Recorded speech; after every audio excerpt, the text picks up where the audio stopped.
હોસ્પિટલમાં જ થઈ છે, તમને ખબર જ છે. એન્ડ હવે સર્જરી છે, તો હમણાં બધા પેશન્ટ આવશે એડમિટ થવા માટે. તો બસ એની જ પ્રિપરેશન કરતી હતી અત્યાર સુધી. આપણું વોર્મ વોટર પીવાનું.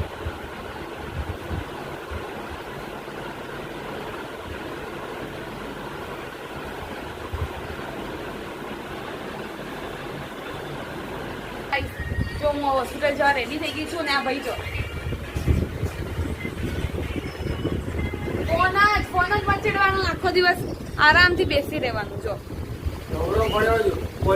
અને ખબર નહીં આ ઘરમાં મોજા પહેરીને કેમ ફરે છે.